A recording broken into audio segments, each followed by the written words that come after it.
영성이란 말이 이제 나오게 된 그 배경이 무엇인지를 우리가 이제 생각해 보면은 제가 이렇게 쭉 그 자료들을 찾아보니까 90년대 이후에 한국 교계에서 이런 영성이라는 말들이 나오기 시작했다고 합니다. 이것은 이제 기독교계가 양적인 팽창이 되면서 사실 질적인 수준은 거기에 따르지 못하고 또 사회적으로도 경제적으로 굉장히 부유하면서도 또 실제 그런 의식 수준이 따르지 못하기 때문에 오는 그런 문제들 때문에 이 단어가 나온 것 같습니다. 물론 이제 역사적으로 보면은 중세 시대 때 이 캐토릭이 이렇게 암흑거리를 거치면서 대부분이 그들은 기도를 이렇게 문자화해서 이렇게 이제 반복적으로 외운다든지 또 이런 여러 가지 의식적인 7대 성사를 하고 또 형식화되기도 하고 또 마리아 숭배라든지 또 성자들을 이 성인된 사람들을 에게 이제 기도하는 그런 캐토릭의 어떤 타성에 젖어가는 캐토릭에 대한 반동으로 일어난 게 캐토릭 안에서의 영성주의자들이 있었습니다. 그래서 캐토릭의 영성주의자들은 어떤 하나님을 직접 직통으로 이렇게 하나님을 만나는 어떤 중간에 매개나 중재자가 없이 하나님을 직접 체험하는 그런 나름대로 그들은 그 시대의 어떤 반동으로서 역행으로서 일어나는 그런 운동들이 이제 중세 시대에 일어나게 되죠. 그러나 그 영성 운동은 상당한 많은 문제가 있고 그런 영성 운동이 계속 역사에 흘러오면서 여러분들이 오늘날 한국 기독교 안에서 헨리 나우엔이라고 여러분이 아마 들으셨을 겁니다. 이 한국 교계의 목회자들에게 여론조사를 했는데 가장 많은 외국인 저서를 가장 많이 본 세 사람 중에 한 사람이 헨리 나우엔입니다. 그리고 이 존 스토터라든지 유진 피터슨 이 세 분이 가장 많이 지금 개신교 목회자들이 보고 있는데 그 중에 한 사람이 헨리 나우엔이거든요. 물론 이분이 하버드대 심리학 예일대 이런 데서 쭉 교수 생활을 하고 아주 훌륭한 그런 지성인인데 그분이 심리학을 전공하고 그런데 이제 그분이 캐토릭의 신부입니다. 그래서 그분이 마지막 그런 모든 일들을 뒤로 하고 이제 프랑스 이런 장애인들을 섬기는 일들을 이제 하게 되거든요. 근데 이제 우리가 물론 그 안에서 우리가 얻을 수 있는 것도 있겠죠. 근데 그런 어떤 캐토릭의 영성 운동이 계속 지금 기독교 안에 개신교 안에 들어와 있고 이제 그런 거 우리가 이제 경계해야 된다고 하는 생각을 이게 제가 이렇게 보면서 느끼게 되었고 또 한 가지는 이제 개신교 쪽에서도 이 영성 운동이 일어나죠. 이건 이제 기독교에서 신비주의라고도 하지만은 그게 이제 케이커 교도들입니다. 그들은 하나님에 대한 직접적인 체험이나 계시보다는 내적인 어떤 광명, 내적인 어떤 빛을 받는다고 해가지고 이제 그런 쪽에서 이제 케이커 교도들의 신비주의적인 그런 운동도 일어나고 그것이 계속되면서 아마 지금의 여러분들이 잘 아시겠습니다만은 리차드 포스터라는 이 네노발의 운동을 하고 있는 이분이 바로 케이커 교도의 흐름 속에 있는 분이죠. 그래서 이제 이런 분들도 제가 그런 자료들을 쭉 보기는 했습니다만은 도움이 되지만은 이제 우리가 몇 가지 독소들이 있다고 하는 걸 경계해야 될 필요가 있다는 거죠. 어떤 자기와의 대화라든지 명상이라든지 이런 것들이 요가나 이런 쪽에서의 것들이 많이 도입이 되어 있는 것을 보게 되는데 여하튼 말씀을 중심으로 한 영성 운동, 예수 그리스도를 중심으로 하지 않는 영성 운동이 굉장히 문제가 되고 있는 걸 우리가 알게 되겠죠. 그래서 이제 그런 의미에서 여기 교계에 일어난 영성 운동이 이 문화가 시대를 반영하고 이제 예를 들어서 우리가 영화나 이런 걸 보면은 드라마라 보면은 지금 이 시대의 거울과 같죠. 그대로 반영되어 있으면서도 그 시대가 잘못되었을 때 구약의 많은 선지자들이 그 시대를 향해서 메시지를 전했던 것처럼 영성 운동은 그 시대가 잘못 흘러가고에 대한 반동으로서 이런 영성 운동의 흐름이 일어나고 있지 않는가 이런 생각을 해보고 우리 형님들이 다 느끼겠지만은 이 일에 쫓기고 많은 일을 하면서도 이제 자꾸 이제 사역 자체가 타성에 젖어가고 이런 그 실제적인 영성을 떨어져 가는 그런 것들을 이제 우리가 의식하면서 아마 이런 그 영성 운동, 영성에 대한 부분에 관심을 더 갖지 않는가. 물론 이제 이것은 가만히 보니까 이제 이 역사적으로 보면은 이거를 우리는 지금 이 시대에 영성이라는 말로 이렇게 하고 있지만은 중간에 보면 뭐 예를 들어서 부흥이라든지 개혁이라든지 경건이라든지 성장이라든지 다양한 그런 단어들이 쭉 바꾸어져 가지만 사실 본질 자체는 하나라는 그런 생각을 하게 됐거든요.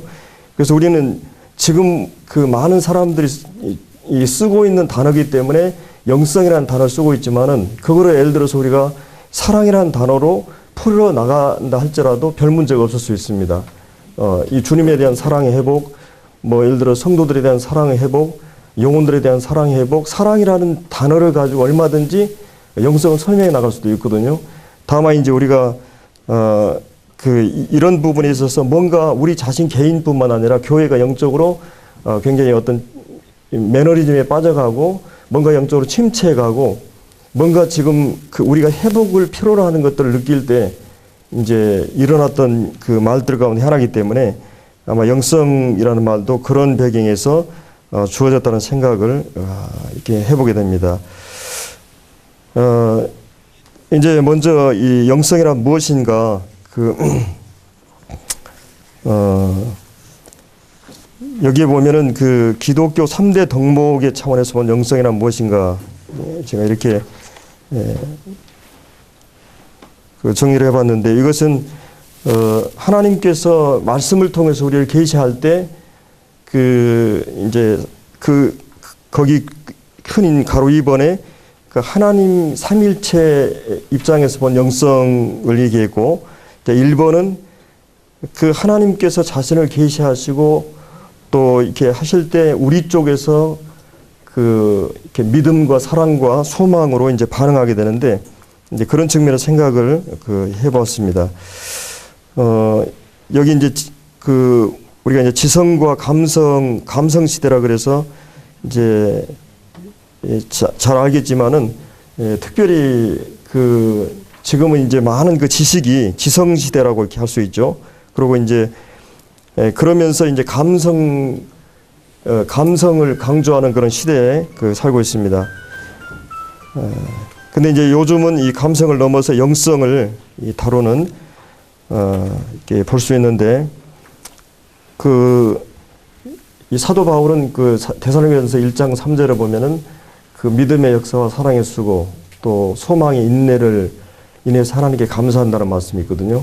그러니까 그 지옥교의 영성을 테스트할 수 있는 기준이 믿음이 실제 역사하고 있고 사랑의 수고가 있고 그 다음에 이제 소망의 인내가 있는 이제 이것을 통해서 데살로니가 교회의 그 영성을 이렇게 말해주고 있는데 이제 여기서도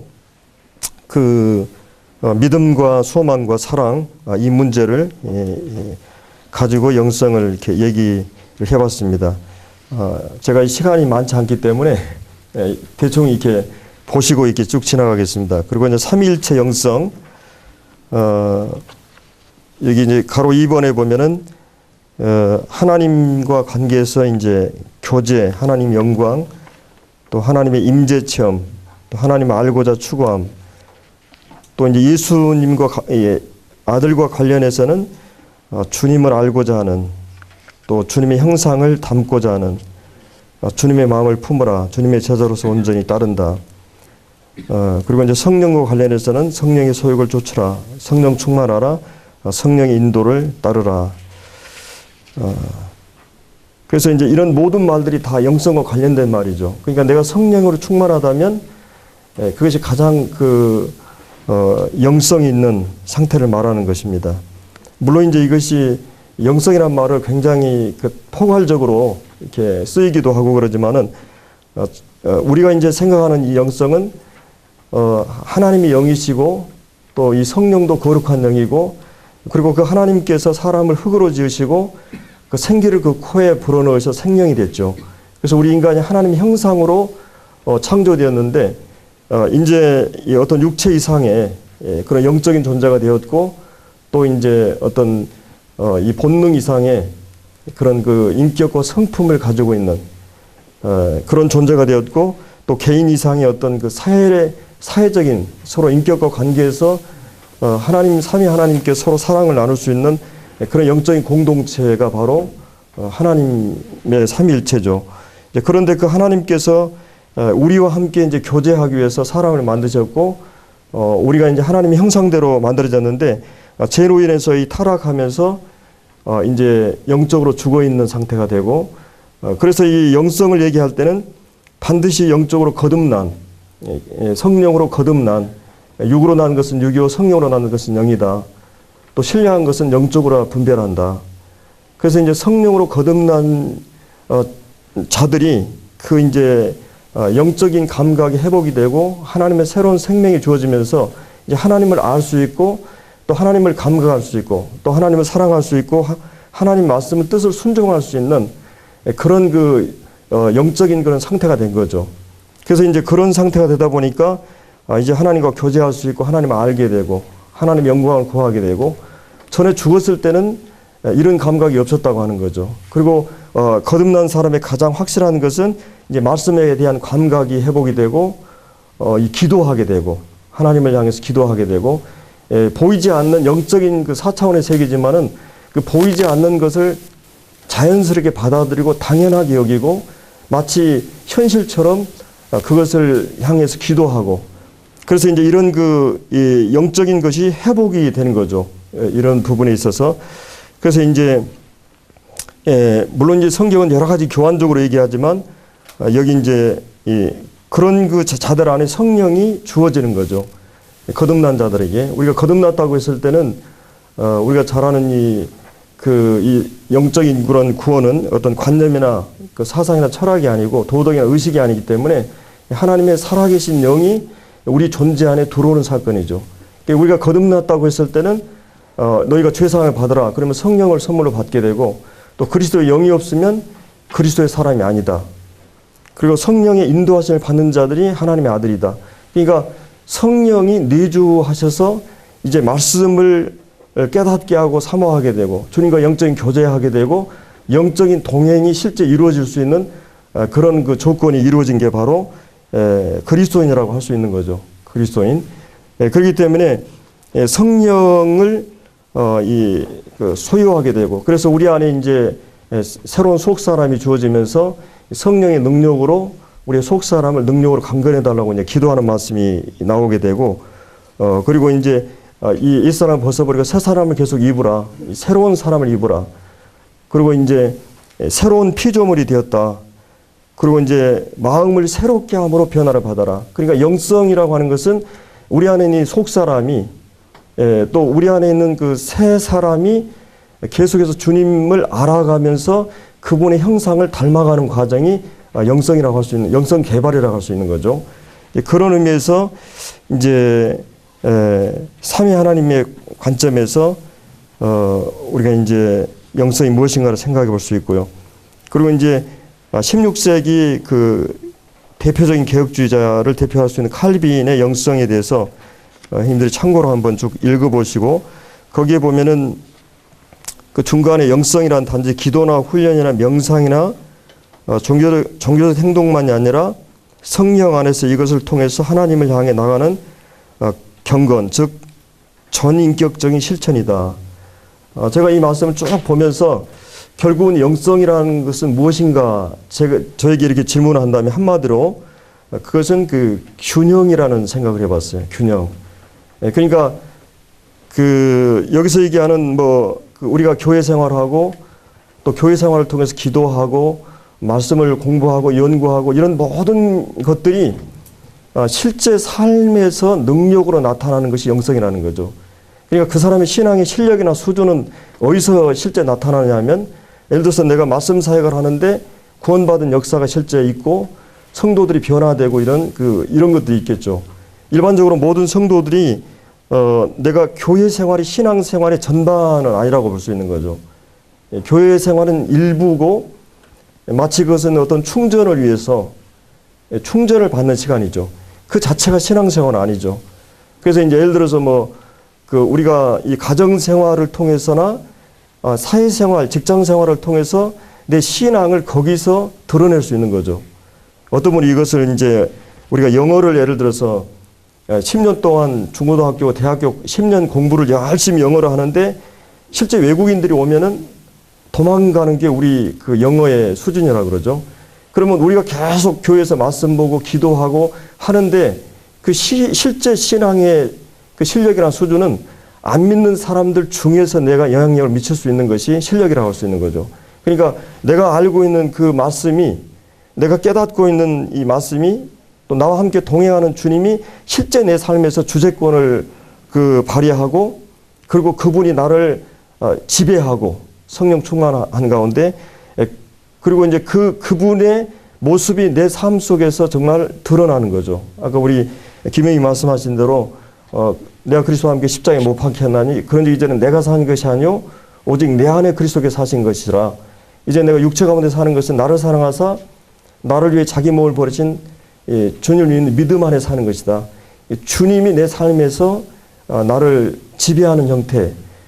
그래서 이제 우리 주변에 있는 사람들이 그 주님이 나타남이 그리스도의 덕을 우리가 선전하게 되고 이제 팔복에 나오는 이 착한 행실을 통해서 믿지 않은 사람들 세계에서 드러나는 거죠.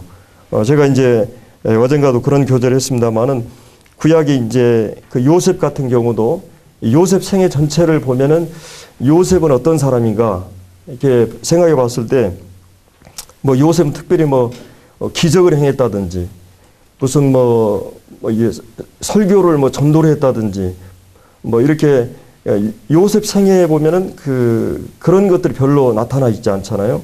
근데 이제 중요한 것은 그가 그 삶을 통해서 영향력을 나타내는, 예를 들어서 뭐 그 형들에게 팔려가지고 구덩이에 빠뜨리게 되고 또 이렇게 가나안 그 이스마엘 족속들에게 팔려가지고 애굽으로 이제 팔리게 되잖아요.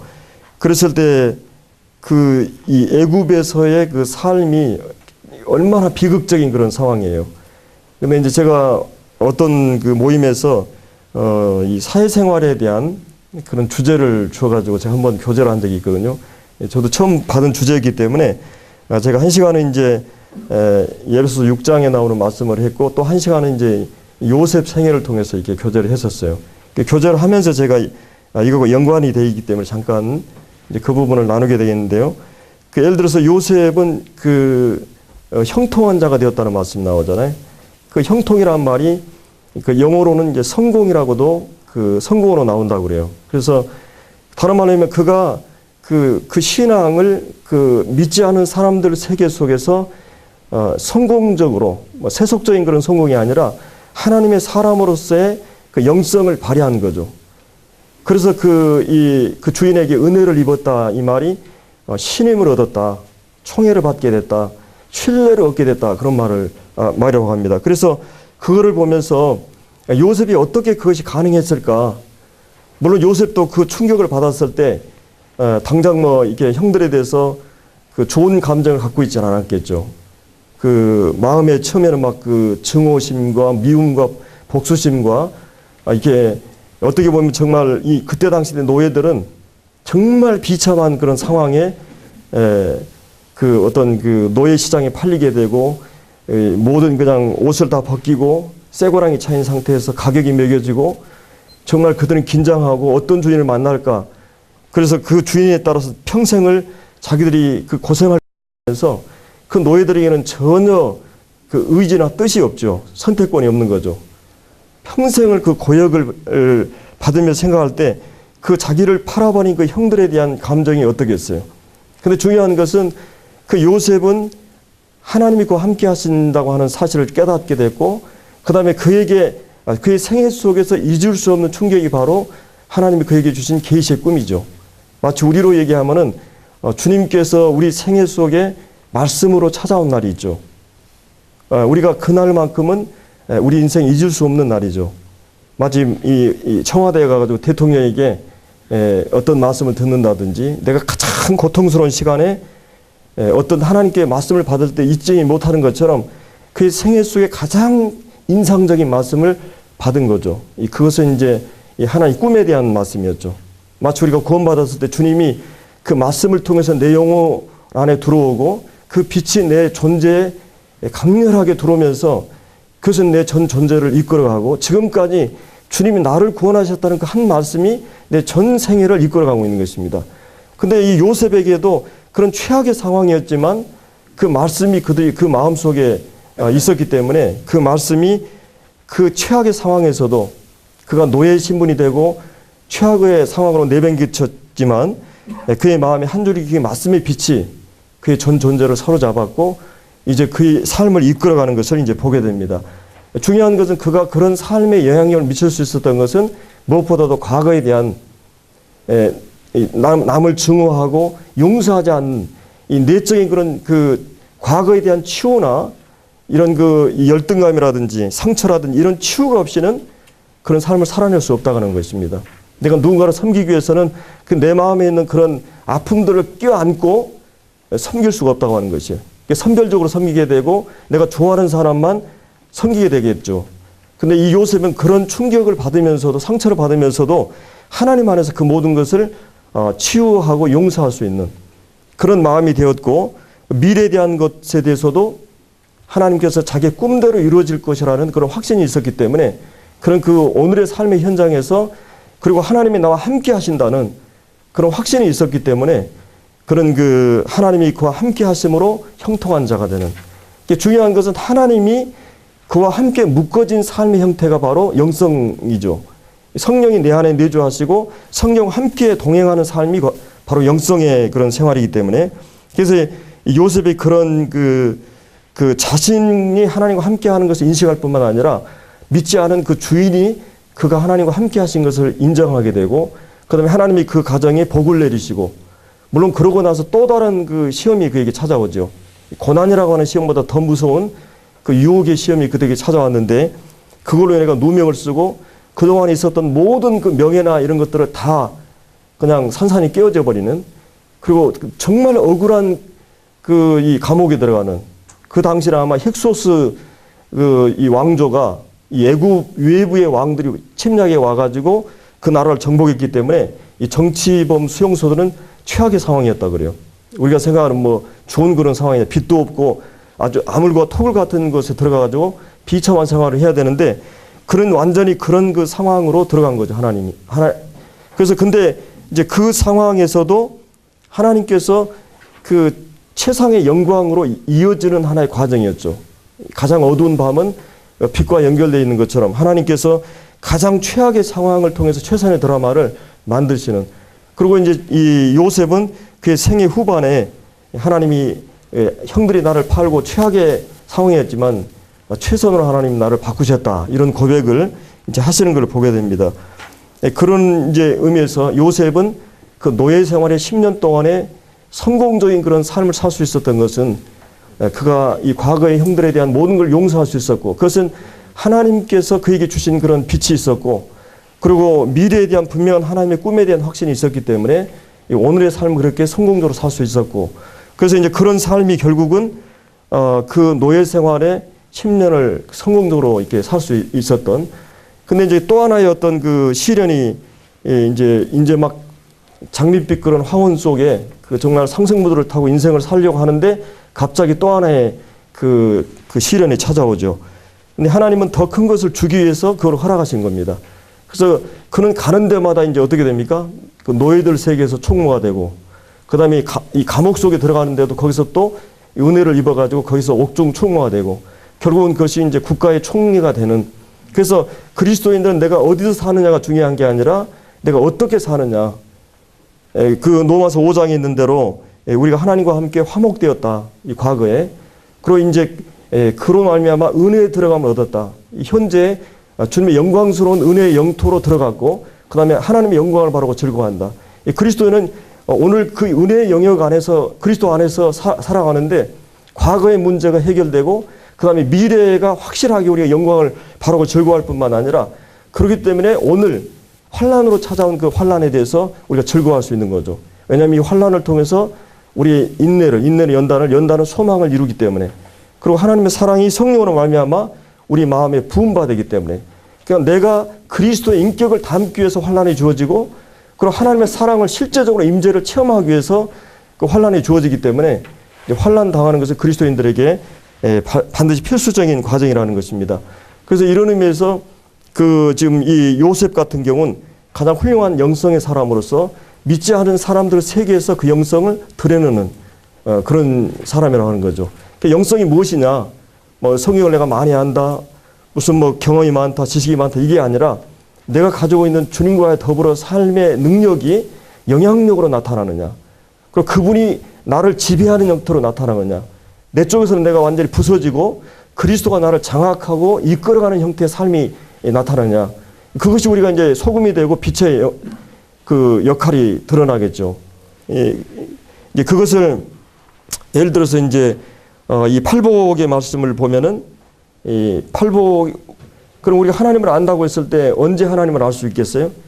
팔복에 보면 그 심령이 가난한 자, 거기 이제 심령이 가난한 자는 그 어떤 그 이 상대적인 빈곤이 아니라 절대적인 빈곤이라 그러죠. 이것은 남에게 의존되지 않으면, 의탁하지 않으면 존재할 수 없는 상태를 사용할 때 쓰는 말입니다. 그러니까 우리가 하나님 앞에 설 때 말이 그렇게 되죠. 주님의 이 완벽한 그런 거룩 앞에, 경건 앞에 내가 얼마나 추한 모습인가. 그러니까 우리가 주님을 가면 갈수록 우리 쪽에서는 내가 얼마나 악하고 이기적이고, 구원받았을 때는 그냥 죄인이라고 생각했는데 주님을 알아갈수록, 이 사도 바울도 그러죠. 그가 디모데 후서에 보면은 그 내가 죄인 중에 괴수다. 이게 현재 진행이잖아요. 죄인들 중에 나는 두목과 같은 사람이다. 이렇게 악한 사람이다. 교회를 핍박하고 감히 사도라 부르기 감당치 못할 사람이라고 이렇게 얘기를 합니다. 그러니까 주님을 가까이 갈수록, 주님을 더 닮아갈수록 주님 앞에 비춰진 나는 얼마나 추악한 나인가. 물론 이제 그렇다고 해서 우리가 그런 역설적인 모습이 있죠. 성경에 보면 이 십자가를 보면 그 십자가를 통해서 우리가 나를 발견하는데 정말 하나님의 진노를 받을 수밖에 없는 죄인이라는 것을 발견하게 되죠. 정말 나는 하나님 앞에서 얼마나 흉측한 죄인인 것을 깨닫게 되고, 그렇기 때문에 우리는 겸손하게 되고 주님의 은혜가 필요하고 믿음이 필요하고 기도가 필요한 거죠. 그러면서 또 한 가지는 하나님에게 있어서 가장 최선이었던, 가장 사랑했던 세상인 예수님을 내어주기까지 하는 사랑이 들어가 있다고 하는 것이, 다른 말로 하면 어떤 면에서 내가 하나님 편에서 볼 때는 그런 존귀한 존재라는 거죠. 하나님 형상으로 창조했을 때 타락하기 전에 우리의 존재라고 하는 것은 이 존귀한 존재고, 하나님께서 가장 영광스러운 존재로, 하나님에게서 가장 사랑의 존재로 보신 거죠. 그런 의미에서 우리가 그런 어떤 이 긍정적이고 건전한 자화상을 가질 수가 있는 거죠. 하나님 앞에서 나는 어떤 존재인가.